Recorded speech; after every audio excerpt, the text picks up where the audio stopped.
JEE mains second attempt के लिए सिर्फ 20 दिन बचे हैं। 20 दिन में कोई ऐसी इफेक्टिव स्ट्रेटेजी बता दीजिए जिससे हम 60 से ज्यादा मार्क्स केमिस्ट्री में ला सकें। तो आज हम डिटेल में डिस्कस करने वाले हैं कि किस तरीके से आपको एनालिसिस करना है, क्या स्ट्रेटेजी आपको फॉलो करनी है जिससे केमिस्ट्री में आप 60 से ज्यादा मार्क्स लेके आ सकते हो इन 20 दिन में। तो 20 दिन का प्लान जो है हम डिटेल में डिस्कस कर रहे होंगे, राइट। तो स्टेप बाय स्टेप समझते हैं क्या इफेक्टिव तरीका हो सकता है। सबसे पहला है आपका सिलेबस। कुछ स्टूडेंट ऐसे होंगे जिनका 100% सिलेबस कंप्लीट होगा, कुछ स्टूडेंट ऐसे होंगे जिनका 60%, 50%, 70% सिलेबस कंप्लीट होगा। अब ऐसे भी स्टूडेंट जिन्होंने सिलेबस तो कंप्लीट कर लिया है बट जेईई मेंस के क्वेश्चंस ही नहीं बन रहे, तो इस सिलेबस कंप्लीट का कोई मतलब नहीं है।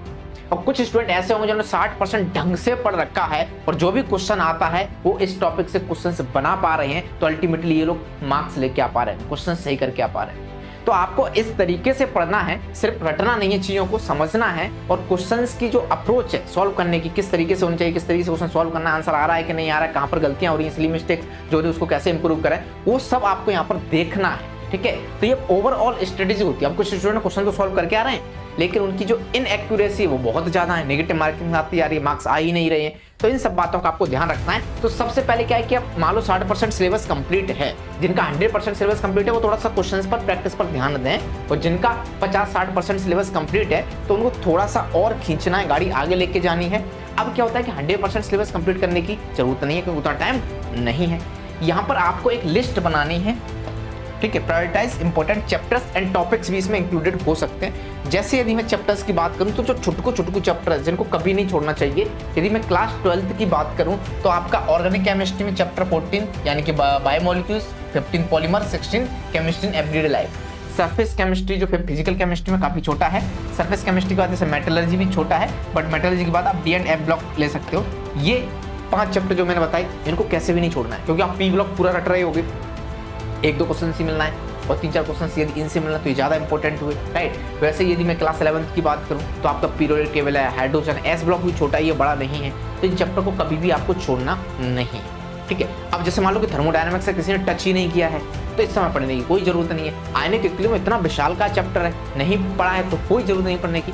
बट केमिकल इक्विलिब्रियम में एक छोटा सा जो टॉपिक है जैसे के की वैल्यू निकालना, K1 K2 वो आ रहा है तो उसको पढ़ के जाइएगा, ठीक है। ली चैटल प्रिंसिपल है उसको पढ़ के जाइएगा। तो ऐसे टॉपिक्स आपको थोड़े से देखने होंगे।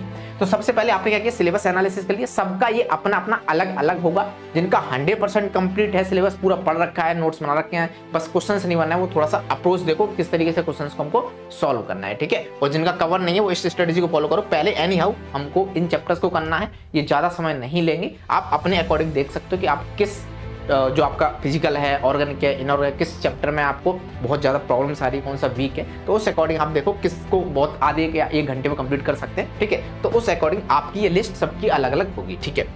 उसके बाद फर्स्ट, सेकेंड, देन आपका थर्ड आता है फोकस ऑन एनसीईआरटी। अब ये टाइम बहुत एडवांस लेवल के क्वेश्चन करने की जरूरत नहीं है इस टाइम पर, समझ रहे हो। कोई टफ क्वेश्चन आ रहा है, फालतू डिमोटिवेट हो रहे हैं और पता चला टफ क्वेश्चन ज़्यादा नहीं आते। आपको पता है मेंस में 40 से 50% बहुत ज़्यादा आसान होते हैं। 40 से 50% क्वेश्चन बहुत ही ज्यादा लल्लू होते हैं। ऐसे क्वेश्चन ये 10-15 सेकंड से ज्यादा समय नहीं लेते। समझ मान लेता हूँ कि हाँ 20-30 सेकंड में आप कर ही दो, राइट। तो आपको एनसीईआरटी फोकस करनी है। क्यों? क्योंकि 80% तक, 70 से 80% तक क्वेश्चन एनसीईआरटी से पूछे जा रहे हैं आजकल। पिछले ईयर्स का यदि हम एनालिसिस करें तो 70 से 80% क्वेश्चन एनसीईआरटी से आ रहे हैं। तो एनसीईआरटी का कोई भी नेम रिएक्शन है, कोई भी आपका टॉपिक है वो नहीं छोड़ना, वो कहीं से कुछ भी पूछ सकते हैं, समझ रहे। अमीनो एसिड्स के स्ट्रक्चर्स के नाम स्ट्रक्चर्स पूछ लेते हैं उन लोगों ने, तो आप पता है एनसीईआरटी से कुछ भी उठा रहे हैं, ठीक है। सर जी यदि ये सब होगा तो उसके बाद क्या करें? उसके बाद आपको मूव ऑन करना है शॉर्ट नोट्स पर। जब आप एनसीईआरटी पढ़ रहे हो तो उसमें से कुछ ऐसी चीजें आपको नहीं मिलती है जो आपने नहीं पढ़ा है और उससे क्वेश्चंस आ रहा है या आप पूछा जा सकता है, आपको लग रहा है कि ये चीज होनी चाहिए, इंपॉर्टेंट है, ठीक है। तो वहां पर लिखो। आपके फॉर्मूलाज हो सकते हैं, कोई नेम रिएक्शंस हो सकती है, इंपॉर्टेंट कॉन्सेप्ट्स हो सकते हैं, ठीक है। कोई ट्रिक आपकी हो सकती है कि या 2 लाइन में कुछ को याद करने की, तो वो सब चीज़ें आप शॉर्ट नोट्स में लिखो। अब शॉर्ट नोट्स का मतलब ये नहीं कि एकदम बैठे शुरू से हाँ 4-5 पेन ले ली, कलर पेन ले ली, टाइम वेस्ट करना फालतू का, वो सब आपको नहीं करना है, राइट। शॉर्ट नोट्स जब आपके रेडी हो जाते हैं तो उसको आप जब रिवीजन कर रहे हो, जैसे आपके इंपॉर्टेंट फॉर्मूलाज कॉन्सेप्ट्स हैं वो आपके एक पेज में आ जाएंगे। हाँ जी सर ये बात समझ में आ गई। इसके बाद क्या करें?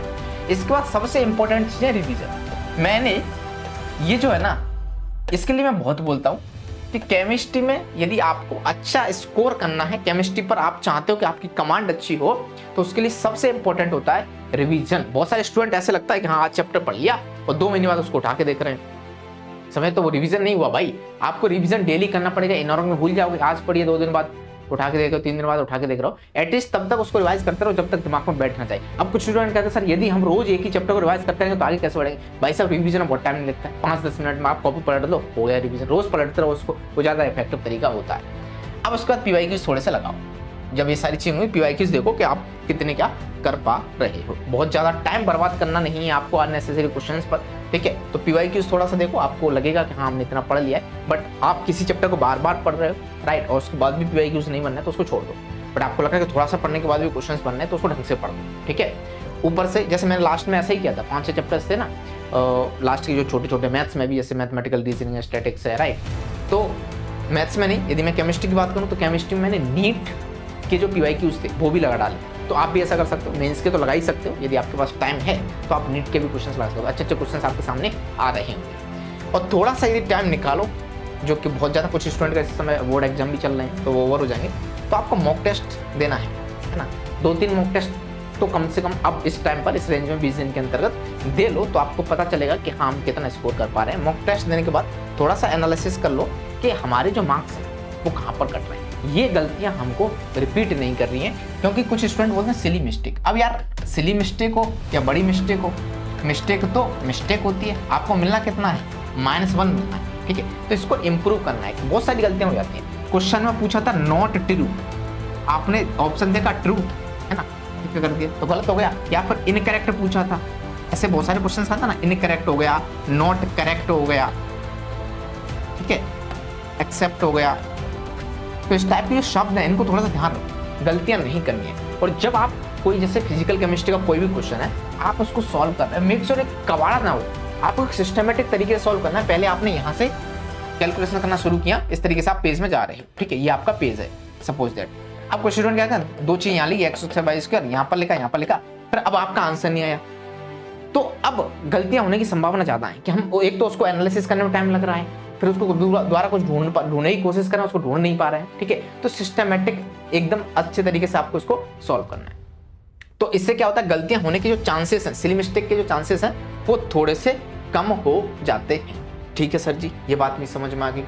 अब यार केमिस्ट्री का मैं एक बैच शुरू कर रहा हूँ, जिनको स्पेशली ऑर्गन केमिस्ट्री का, जिनको यदि ऑर्गन केमिस्ट्री में बहुत ज्यादा प्रॉब्लम है उनके लिए क्रैश कोर्स है। किसका है? ऑर्गेनिक केमिस्ट्री का है, लाइव बैच है। और ये आपका 1 महीने के लिए, बेसिकली 20 दिन जो बचे, 20 सेशन इसमें मैं ले रहा हूँ। टोटल 999 इसकी प्राइस है। देखो फ्री चीजें मैं पढ़ा रहा होता हूँ, बट स्टूडेंट उसको अक्सर बहुत ज्यादा सीरियस लेते नहीं है, ठीक है। यदि ऑर्गेनिक केमिस्ट्री आप ढंग से यहाँ से पढ़ रहे होगे तो ऑफकोर्स जो भी आपका इंपॉर्टेंट कॉन्सेप्ट है, बेसिकली मान लो मैंने 70% टॉपिक पढ़ाए, तो इन 70% से 90% क्वेश्चन आपके आ रहे हैं। तो उसी अकॉर्डिंग मैंने आपका पूरा प्लान बनाया है। तो ये सब मैं आपको डिस्कस कर देता हूँ कि ये जो आपके 20 सेशन है इसका क्या शेड्यूल है, राइट। तो यदि आप यहाँ पर देखो, अनअकैडमी ऐप आपको डाउनलोड करना है, प्लस क्लासेस हैं बेसिकली, ठीक है।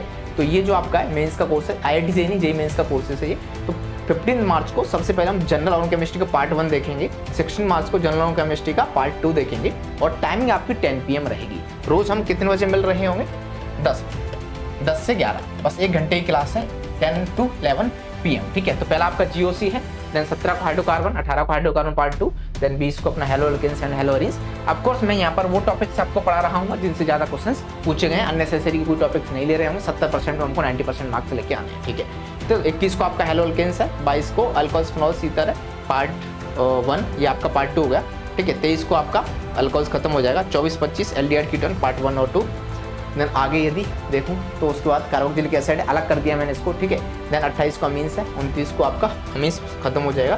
देन उसके बाद आपका POC है 30 को, 31 को पॉलीमर है, और 1 अप्रैल को पॉलीमर खत्म हो जाएगा। देन आपका IUPAC, और इसके बाद कुछ बचेगा तो 1-2 सेशन में मैं कुछ समझी आपको, या फिर कोई इंपॉर्टेंट टॉपिक्स हैं जैसे आइसोमर्जम वगैरह, वो आपको बता दूंगा। तो ये प्लान है, और इसकी जो लिंक है मैंने डिस्क्रिप्शन में डाल रखी है, वहाँ से आप जाके ज्वाइन कर सकते हो। सिंह साहब कोड यदि आप यूज़ करते हो तो एक्स्ट्रा 10% डिस्काउंट आपको यहाँ पर मिल रहा होगा। अभी ऑफर चल रहा है, पर यदि कोड आप यूज़ करते हो तो एक्स्ट्रा आपको डिस्काउंट मिल जाएगा, तो वो भी आप यहाँ पे देख सकते हो। इसके बाद यदि मैं थोड़ा सा और आगे बढ़ूँ कि सर इतनी सारी चीज़ें आपने बता दी, अब और क्या बचा हुआ है। चलो अब यार इस लास्ट टाइम पे ना क्या होता है, ये जो 4 पार्ट में यहाँ पर आपको बताने वाला हूँ ये बहुत ज़्यादा इंपॉर्टेंट है। पहला, डिस्ट्रैक्शंस, अवॉइड डिस्ट्रैक्शन। सब लोग बोल देते हैं यार डिस्ट्रैक्शंस, ठीक है, कितना भी कोशिश करो हो ही जाता है।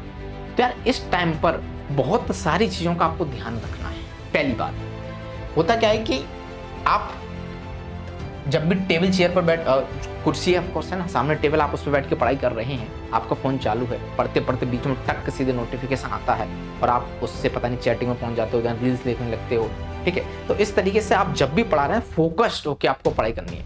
डिस्ट्रैक्शन किसी भी तरीके का होना नहीं चाहिए, क्योंकि 1 सेकंड का नोटिफिकेशन या फिर किसी से भी बात करने के बाद हो सकता है वो कुछ ऐसा हो या फिर ऐसी कोई बात बोल दे, इसके जो थॉट्स हैं वो आपके दिमाग में घूमने लगे। अब ये पढ़ने ही नहीं दे रहे होंगे, क्योंकि आपको पता है कि जैसे जैसे एग्जाम का टाइम आता है हमारा डर उतना ज़्यादा होने लगता है, डर लगने लगता है, समझ रहे हो। तो इस तरीके से हमको फ़ोन को बंद कर देना है, फालतू लोगों से कनेक्ट नहीं करना है। जो भी आपकी चीज़, यदि रिलेशनशिप में हो तो रहो, झगड़ा मत करो, नहीं हो तो नया क्रिएट मत करो, ठीक है। कोई भी ऐसी चीज़ जिससे हमारे पास रेसिंग थॉट्स दिमाग में ना आए, राइट। कि मान लो ऐसा होता है कि कोई भी एक टॉपिक है, उसमें अननेसेसरी के मल्टीपल थॉट्स क्रिएट होते जा रहे हैं। किसी रिश्तेदार ने ताना मार दिया, तेरा सिलेक्शन नहीं हुआ, तूने नहीं पढ़ा है, तो भाई इन लोगों से 10 किलोमीटर की दूरी बना लो। सर कैसे बनाओ, वो तो पास ही रहते हैं, घर के बगल में, घर छोड़ नहीं सकते। मेंटली बनाओ, फिजिकली मत बनाओ, समझ में आ गया, ठीक है। तो ये डिस्ट्रैक्शन किसी भी तरीका, आप रील्स, इंस्टा, ये सब फिलहाल कुछ दिनों के लिए, 20 दिन के लिए बंद कर दो। दूसरा होता है यार ग्रुप डिस्कशन। यदि आपको ऐसा लगता है कि ग्रुप डिस्कशन से फायदा